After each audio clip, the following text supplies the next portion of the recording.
Welcome to the deep dive. I want you to do something for me. Just for a second, close your eyes and imagine a place. The year is 1900. You're standing on a city street. Maybe it's Chicago, maybe it's Boston, and you're looking up at this enormous red brick building, and you can feel a vibration right through the soles of your shoes. It's a really specific feeling. It's this low, deep thrum. And if you listen, you can actually pick out the source. It's coming from the basement. What is that? That is the sound of a 52 horsepower coreless steam engine. And then layered on top of that, you hear this high-pitched whine. Belts and pulleys. Leather belts on pulleys, yeah.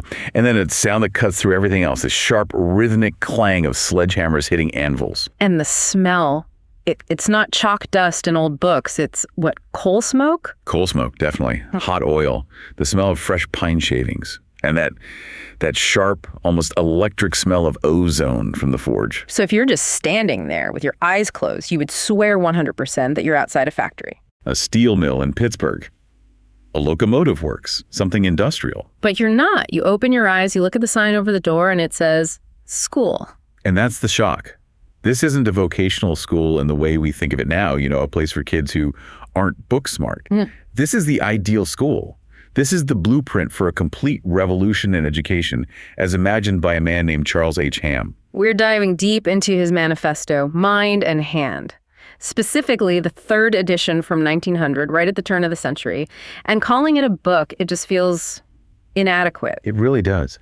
It's not a proposal, it's a declaration of war. He is taking aim at the entire educational establishment of his time, and not just of his time, going back centuries. He's basically saying that everything we think we know about education, pretty much everything from the ancient Greeks all the way up to the Victorians, has been a complete and utter disaster. He uses the phrase moral crime. He genuinely believes that Western civilization took a wrong turn thousands of years ago, and the consequences have been catastrophic. And the nature of that crime, we broke the human mind, we separated it from the human hand. That is the thesis in a nutshell.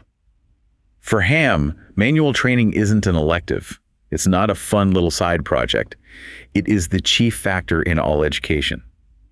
And the stakes he lays out are just that almost absurdly high. Right, because he's not just saying that if you don't learn how to use tools, you'll be clumsy or bad at fixing things around the house. No. He's saying if you don't train the hand to engage with physical reality, you become a morally corrupt person. Your mind becomes selfish. You contribute to social decay. And if an entire society does it, that society will inevitably collapse. So that's our mission today. We need to follow this thread. How on earth do you get from, say, learning to use a wood plane correctly to saving the soul of the nation? It sounds like a crazy leap, a huge leap. But what's so compelling about the book is that he builds that bridge, piece by logical piece. And to understand it, you really have to place yourself in his world. The late 19th century, the age of steel. Exactly. I mean, the physical world was being remade at a pace that was just dizzying. You have steam power transforming industry. You have the telegraph and the telephone shrinking the planet. Railroads are cutting across continents. Everything was about invention, engineering, and mechanics. The world was being built by people who got their hands dirty. And meanwhile, what was happening in the schools? Nothing, or worse than nothing. Ham looked at the school system and he saw a museum piece. A relic from the Middle Ages. He has this term for it, automatic education. Automatic education. And he just despised it. He saw these classrooms filled with kids sitting in rigid rows, not thinking, not creating, just memorizing, chanting facts they didn't understand, repeating words like parrots. He basically viewed schools as factories that produced people who could talk a good game but couldn't do anything. So he frames it as this huge philosophical showdown. In one corner, you have the automatic system, which is all about memory, abstraction, words. And in the other corner, you have his scientific education, which is all about the tool. It's about investigation and creation. And you said he traces this back to the Greeks. He really does. For him, this is a battle between two giants of Western thought, Plato and Francis Bacon. He has a real beef with Plato. I'll say. He sees Plato as the original sin of education. The guy who said that physical labor is degrading, that the highest life is one of pure contemplation, just thinking pure thoughts, totally disconnected from the messy reality of the world. While other people, slaves, actually did the work. Exactly. And he champions Francis Bacon, the father of the scientific method, who came along centuries later and said, no, that's all wrong. Truth isn't found just in your head. You have to look at the things. You have to observe, experiment, test. You have to get your hands dirty. So we've got a lot to unpack here. I think we should break this down. First, let's get into the core philosophy. Why he thinks the hand is, as he puts it, the brain's moral rudder. That's a fantastic phrase. Then we'll take that walking tour of his ideal school, and I want to go station by station, from the drawing room to the forge. After that, we can dig into his wild historical argument about why he thinks Rome fell because it had tools. And finally, how he thinks a chisel can solve political corruption and class warfare. It's an incredible vision. It is. Okay, so let's start with the philosophy, the biology of it almost, this idea of the muscular sense. I think for most of us, when we hear senses, we just think of the big five, you know? Sight, sound, touch, taste, smell. Right. But he's reaching for something deeper, a sixth sense. He is. And he's pulling this from the work of a Scottish physiologist, Sir Charles Bell, who was writing a bit before Ham's time. The old way of thinking about the body, and honestly, the way a lot of us still intuitively think about it, is very top-down. The brain is the CEO. The brain is the general in headquarters, and the hand is just a dumb soldier. The brain barks an order, pick up that hammer, and the hand just follows orders. It's a one-way street, command and control. Simple enough. But Ham says that's completely wrong. Completely. Bell, and by extension Ham, argues that it's not a monologue, it's a dialogue. It's a constant feedback loop. When your hand reaches for that hammer, it's not just a passive gripper, it is an active intelligence gathering device. So it's sending information back to the brain. Constantly. It's reporting on the weight of the hammer, the texture of the wooden handle, the temperature of the steel head, the precise amount of force needed to lift it, the point of balance. It's measuring reality in real time. Ham argues this muscular sense is the only sense that gives us a true, unmediated concept of the physical world. And that leads him to that phrase we mentioned, the hand is the mind's moral rudder. Yes. Think about what a rudder does. It provides resistance. It gives the ship direction and keeps it from being tossed around by every random current. Without the hand providing that constant, truthful feedback from the physical world, the mind just. It drifts. It gets lost in its own abstractions. This is where he makes that incredible distinction between a mental error and a physical error. This part of the book really hit me because it feels so relevant right now. Oh, it's more relevant than ever. A mental error. What is that really? It's slippery. Right. If I'm, say, a pundit or a politician and I make an argument that's based on a falsehood or I just make a logical error, Yeah. What happens? Often, nothing. At least nothing immediate. You can use rhetoric to cover your tracks. You can use fancy words to confuse the issue. You can redefine terms. You can make a lie sound very, very reasonable if you're good with language. There's no immediate, undeniable consequence for being wrong in the world of words. Exactly. But now try lying to a block of steel. Good luck with that. Try it. If you're a machinist building a steam engine and the design calls for a piston that's exactly 50 millimeters in diameter and you make it 50.1 millimeters, you have committed a physical error. And there's no arguing with it. None. It doesn't matter how charismatic you are. It doesn't matter how eloquently you can debate. That piston will not fit in the cylinder. The engine will not run. Period. The lie is exposed instantly and brutally by reality itself. He has that great line, a lie in the concrete is always hideous. Like murder, it will out. So good. He genuinely believes that the act of working with materials forces a kind of honesty on you. You are constantly being fact-checked by the laws of physics. So his logic follows from that. If we train children primarily in the workshop, we are training them to seek and respect objective truth. Whereas if we only train them in the classroom with abstract ideas and words. We are training them to become manipulators of symbols. We're teaching them that the person with the cleverest argument wins. Regardless of the underlying truth, we're creating sophists, not scientists. That is a heavy charge to lay at the feet of the entire educational system. But he doesn't even stop there. He makes an even more radical claim about language itself. This might be the most mind-bending part of his whole philosophy. He argues that thought is impossible without language, which is a pretty standard idea. But then he says that language is impossible without objects. What did he mean by that? He says words are living outgrowths of realities. Think about the words we use every single day. Take a word like grasp. We say, I grasp an idea. That's a metaphor. Right. The only reason that phrase has any meaning is because you have a physical, muscular memory of what it feels like to grasp something with your hand. Or think of words like heavy, smooth, sharp, strain, balance. They're all rooted in physical experience. Every single one.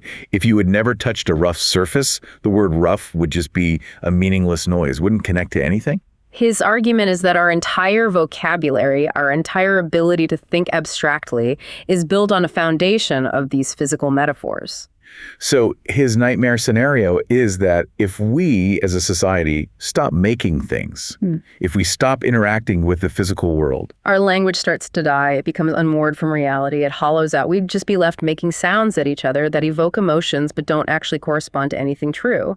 Our thinking itself would degrade. he brings up the example of the savage to make this point. And obviously you have to read past the language of the year 1900. You do, but his point is fascinatingly counterintuitive. He argues that the education of a child in a hunter-gatherer tribe is actually far more scientific than the education of a child in a Victorian schoolhouse. Which seems backwards. It does, but think about it. The hunter-gatherer child's education is entirely objective. It's a matter of life and death. If you make a bow and it snaps when you draw it, you don't eat. If you misread the tracks of an animal, you go hungry. You are in a constant high-stakes dialogue with the physical world. Cause and effect are immediate and unavoidable. That builds what he calls a sturdy intelligence. Yes. Meanwhile, the so-called civilized child is sitting in a stuffy room memorizing the rules of grammar for dead language. It's pure abstraction. It has no connection to their lived reality. It's what he calls automatic. Let's dig into that term, automatic education, because his critique of the school system is just blistering. He uses this image of students as India rubber bags. Isn't that a horrifying image? He sees these children as passive, empty sacks. And the teacher's job is just to cram them full of pre-digested facts. There's no analysis, no creation, no thinking. It's just storage and retrieval. And he doesn't just make these claims. He provides evidence. He talks about the Walton Report from this investigation in Norfolk County, Massachusetts. Right, the Norfolk County experiment. This is a real thing. A commission went into the public schools to see what the students were actually learning after years and years of instruction. And the findings were, well, they were devastating. For the schools, anyway. Devastating for the schools. So the investigators would go into a classroom where kids had been drilling arithmetic for, say, 7 or 8 years. They knew their multiplication tables backwards and forwards. They could solve equations on a slate with no problem. They had memorized all the rules. They looked like model students. On paper, yes. But then the investigator would do something sneaky.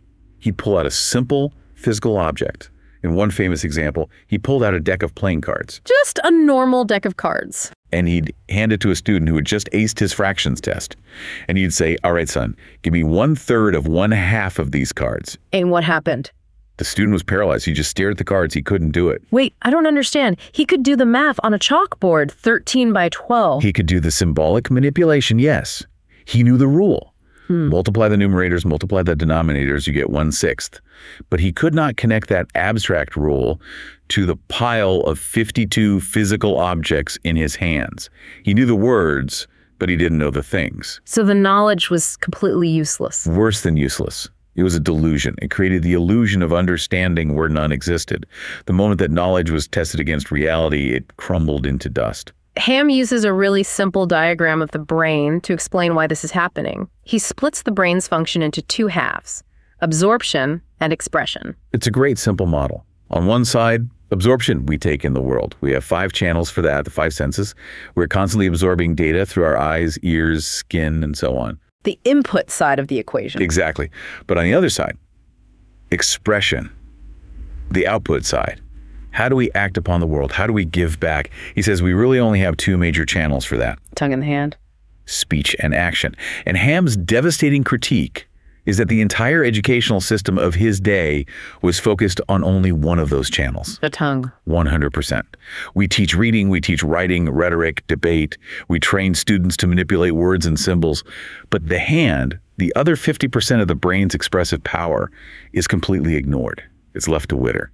So we're creating a population of people who are unbalanced. They're one-sided, as he says. He uses the word deformed. He thinks this creates a mental deformity. And this is the crucial link. He argues this deformity leads directly to selfishness. How does he make that connection? He says speech is inherently subjective. It comes from inside your head. It's about your opinions, your feelings, your ego. It's self-centered. But manual work, he argues, is objective. It flows outward from you into the world. When you build a chair, you are creating an object for other people to use. It is an act of service. So an education that only values the tongue produces egoists. It produces a nation of talkers, critics, and managers who are focused on themselves. But an education that balances the tongue and the hand produces altruists. It produces creators, builders, and problem solvers who are focused on improving the world for others. And that is the moral core of his argument. To fix this deformity, we need a new kind of school. Which brings us to the really fun part of the book, the tour of his ideal school. It's like stepping into another world. It's an industrial cathedral. So we walk through the front doors, and the first thing you see, the centerpiece of the whole building, isn't a statue of a founder or a grand library. It's that engine, that 52 horsepower coreless steam engine. Why put that in the main hall of a high school? It's a monument. It's a teaching tool before you even get to a classroom. Ham calls it the interdependence of the ages. He wants a student to walk in on their first day, stand in front of this massive, powerful, moving machine, and understand that they are looking at the physical embodiment of thousands of years of human ingenuity. It's not just a machine, it's history. It's history made of iron and steam. He wants them to think about Hero of Alexandria and his first steam toy, about James Watt perfecting the engine, about all the nameless mechanics and inventors who contributed a screw here, a gear there. It teaches the student that they are part of a great lineage of makers. It's incredibly humbling and inspiring at the same time. It grounds them. So from the engine, we go to our first class, Station 1, the drawing room. This is the foundation. For Ham, you cannot skip drawing. He calls it the language of the shop. And we should be clear, this is not art class in the way we think of it. There are not sketching fruit bowls or learning to paint landscapes. No, absolutely not. This is mechanical drawing. It's the art of precision. It's about learning to see the world in terms of lines, angles, and dimensions. It's about foresight. Foresight? Yes. Before you can build a thing, you have to be able to perfectly conceive of it in your mind and then translate that mental image onto a two-dimensional piece of paper. It forces you to think through every step of the process before you ever touch a piece of wood or metal. It's a discipline of the mind. And a mistake on the drawing board Is a disaster in the workshop a week later. If your line is off by a single millimeter on the page, the parts you make won't fit together. It teaches you that planning and precision aren't optional. They're everything. Okay, so after the quiet intellectual work at the drawing room, we move to Station 2, the carpenter's laboratory. The carpenter's shop. You can smell the pine sawdust, you hear the bite of a handsaw, the scrape of a plane. But Ham focuses on something else. He focuses on the quiet concentration of the students. As busy as bees is the phrase he uses. Right, and this is where he introduces one of his key pedagogical concepts, self-reliance. In the drawing room, maybe you can peek at your neighbor's paper to get an idea. But here, in the carpenter shop, it's just you, your tools, and your block of wood. There's nowhere to hide. Nowhere. If you saw the line crooked, you can't blame your textbook. If you measure the board wrong and cut it too short, you can't blame the teacher. It is your mistake. You have to own it. And you have to fix it. Or you have to start over. It teaches personal responsibility in a way a lecture never could. It's about turning a raw, natural material into a product of pure logic and precision. That builds a kind of confidence, a sturdy, quiet competence that you just can't get from a letter grade on a paper. From there, the curriculum shifts. We move to Station 3, the wood-turning laboratory, the room with the lathes. And Ham's language gets almost poetic here. He describes it as a shift from prose to poetry. It's a beautiful distinction. Carpentry is prose. It's about straight lines, right angles, flat planes. It's logical, it's rigid, it's prosaic. But the lathe is different. The lathe is poetry. It's about the circle, the curve, the sphere. It's fluid and rhythmic. He talks about the music of the tools. When you're turning wood, there's a hum from the machine. There's a vibration you feel through the chisel into your hands. There's a flow state you have to achieve. It's less about brute force and more about finesse. Exactly. It's a dance with the material. He connects it to the ancient history of the potter's wheel. It's about shaping matter while it's in motion. It requires a different part of your brain, a different kind of intelligence. It sounds almost meditative, but the next stop on the tour is anything but. We leave the poetry of the woodshop and we go down the hall to Station 4, the foundry. The founding laboratory. Yeah. This is the most intense, most dramatic scene in the entire book. He paints this picture of a dark room lit by what he calls a weird crimson light. You see these bare-armed students moving carefully, carrying ladles filled with molten iron. Liquid fire. We are talking about high school students pouring liquid metal at thousands of degrees. I mean, just imagine trying to get the insurance policy for that school today. You couldn't. It would be impossible. The liability would be astronomical. But for Ham, the danger is the entire point of the lesson. The lesson being caution and consequence. That's it. Because in the foundry, if you make a mistake, it's not a bad grade. It's not a detention. It's a third-degree burn. It's a potential disaster. You could set the entire building on fire. Right. And that reality forces a level of focus that is absolute. Total. You cannot be daydreaming about the weekend when you are handling a crucible of molten iron. You have to be completely present. It teaches a profound and necessary respect for the powerful forces of nature. You aren't just memorizing a formula for heat transfer. You are feeling it. You're harnessing something elemental and dangerous, and you have to be humble in the face of it. Which is a moral lesson as much as it is a practical one. And that lesson prepares them for the final stage, the absolute climax of this entire education. Station 5. The machine tool laboratory. The machine shop. This is where, in Ham's words, iron is king. This is where the students take everything they have learned so far, the precision from the drawing room, the self-reliance from the carpenter shop, the finesse from the lathe, the caution from the foundry, and they apply it to the hardest, most unforgiving material, cold steel. And their final project, their graduation requirement, isn't a thesis paper? No, it's a steam engine. A small working steam engine that they have to build from raw metal stock from scratch. I mean, the level of skill required for that is just staggering. It's incredible. And Ham spends a lot of time on what he calls the anteroom to the machine shop. It's the chipping and filing room. It's where the students learn to make a block of rough iron perfectly flat and square using only a hammer, a chisel, and a file. By hand. By hand. It's tedious. It's exhausting, back-breaking work. You're just scraping a file against a piece of metal for hours and hours to remove a fraction of a millimeter. Why not just use a milling machine? They had them then. Because the point isn't just to get a flat piece of metal. The point is to teach patience, to forge grit. Ham believes that true genius, true creativity, isn't just some flash of divine inspiration. It's the dogged, stubborn ability to stick with a difficult, boring task until it is done perfectly. If you can't master the simple file, you don't deserve to touch the complex lathe. You've earned it. And the vision he has for this room is so powerful. He describes the instructor looking over his students who are hunched over their engines, and he imagines the ghosts of the great inventors, Watt, Stevenson, Fulton watching over them, smiling, passing the torch of creation to the next generation. So this ideal school isn't just teaching skills, it's a factory for forging character. Honesty, patience, self-reliance, courage. Every single station is designed to build a specific virtue. Yeah. But Ham's vision doesn't end at the schoolhouse door. He zooms out, way out, to all of human history. And this is where he gets really provocative. He basically points the finger for the fall of the Roman Empire directly at Plato. It's such a wild accusation, he calls it the crime of the ancients. It's a full-blown historical revision. The standard narrative is that Rome fell because of barbarian invasions, political corruption, economic instability. Ham says, no, those are just symptoms.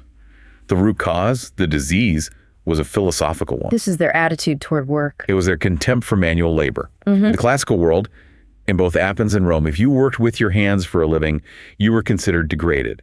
You were a lower class of person, or more likely, you were property. You were a slave. The good life was the life of the mind, the life of the elite citizen who debated in the forum, who studied philosophy, who wrote poetry, but they didn't make anything. And Ham argues this created a fatal downward spiral of social decay. He lays it out in a series of steps. Okay, what's step 1? Step 1, you develop a scorn for labor. That's the Platonic ideal. Physical work is beneath the dignified man. Which naturally leads to step 2. So step 2, the scorn for labor becomes a scorn for the laborer. You start to see the people who do the work as inherently inferior. This is the philosophical justification for slavery. And once you have a society built on slave labor, you get step 3. The elite class becomes completely disconnected from physical reality. They live a purely subjective life. They live inside their own heads, in a world of words and abstractions, because they've outsourced all their interaction with the real world to slaves. They become the ultimate India rubber bags, just stuffed with philosophy and rhetoric, but with no practical knowledge. Exactly. And that pure subjectivity, that total disconnection from the feedback of the real world, leads inevitably to step 4, all-consuming selfishness. Egoism. The elite become obsessed with their own status, their own pleasure, their own power. They lose the ability to solve real-world problems because they don't even live in the real world anymore. Which leads to the final step. Social ruin. The society rots from the head down. It becomes so fragile, so corrupt, so decadent and detached from reality that when a real-world threat shows up, like the Goths and the Vandals, the whole rotten structure just collapses. It's a fascinating theory that a society's relationship with tools determines its fate. He even argues that, in a strange way, the so-called barbarians were morally superior to the late Romans. They were brutal, yes, but they were grounded. They could build things, fix things. They understood the laws of nature. The Romans were lost in a philosophical fantasy. To make this point, he contrasts the philosopher king with his own version of a hero, the truth seeker. And he tells this incredible story about a 16th century potter named Bernard Palissy. Palissy is Ham's ultimate hero. He's the anti-Plato. Palissy was a French potter who became obsessed, absolutely consumed with rediscovering the lost secret of Chinese white enamel for porcelain. He spent decades on this quest. Decades. He bankrupted himself. He and his family were starving. His neighbors thought he was insane. And there's this one famous, almost mythical moment in his story. He's finally built a new kiln. He thinks he's on the verge of a breakthrough. The kiln is fired up, and he runs out of wood. And he's got to keep the temperature up, or the experiment is ruined. Right. So what does he do? In a frenzy, he runs into his own house, rips the wooden fence palings from his garden, and throws them in the fire. It's not enough. So he starts breaking up his own furniture, he smashes his dining room table and chairs, and feeds them to the kiln. He literally burns his own house down for the sake of his work. Ham sees this not as madness, but as the ultimate act of devotion to truth. Palissy prioritized the objective reality of the experiment, the thing, the enamel over his own personal comfort, his own possessions. The truth was more important than the self. Exactly. And the story gets even better. Later in life, Palissy, who was a Protestant, is imprisoned in the Bastille for his faith. The King of France, Henry III, visits him in his cell. And the king says to him, "My good man, if you do not renounce your faith, I shall be compelled to leave you to your fate." He says he is compelled. And Palissy, this old potter sitting in a dungeon, looks the most powerful man in France in the eye and says, "Sire, it is not well spoken to say, I am compelled. You and all your people cannot compel a potter to bow down to images of clay." Ham just loves this. For him, it proves his entire point. The king, with all his power, is a slave. He's a slave to politics, to court intrigue, to public opinion. But Palissy, the artisan, the man who has spent his life in dialogue with the honest truth of materials, he's the only truly free man in the room. He's the master of his own soul because his only master is the truth. That story is the perfect bridge to the final section of his argument, social salvation. He really believed this educational philosophy wasn't just for individuals. It could fix the great social problems of his time. Poverty, strikes, the widening gap between the rich and the poor. He thought manual training was the key to solving it all. He starts with this absolutely savage takedown of politicians. He compares the refugee artisan to the refugee politician. It's hilarious. He says, look, if a nation accepts 100 refugee watchmakers or blacksmiths or weavers, that nation becomes measurably richer overnight. They bring real, tangible skills. They create wealth. But if you take in 100 refugee politicians, you get nothing. Worse than nothing. You get arguments. You get debt. They consume wealth. They don't create it because they only deal in the subjective world of words, not the objective world of things. But his core solution to what he called the class war between labor and capital is much more profound. It's not about wealth redistribution. It's about dignity. Right. He argues that the conflict exists because of a deep social stigma. The educated class, the doctors, the lawyers, the scholars, they look down on manual labor. And the working class, the mechanics and the factory workers, they resent the educated class for that scorn. So his solution is to put the lawyer's son in the foundry next to the factory worker's son. That is the entire plan. He believes that if the children of all social classes are educated together, not just in the same classroom, but sweating over the same anvil, facing the same dangers in the foundry, learning the same skills, that stigma just evaporates. You can't really feel superior to a guy who just helped you pour a ladle of molten iron without spilling it. It's impossible. You develop a mutual respect that is forged in shared experience. His mantra is, social equality follows educational equality. He believed it would create a bond between the classes that would make strikes and lockouts unthinkable. And it all comes back to that idea of altruism. Yes, because manual training is objective. Its product flows outward to benefit society. He believed a nation of makers would be a nation of altruists. People would be conditioned from a young age to think about what they can contribute, not just what they can get for themselves.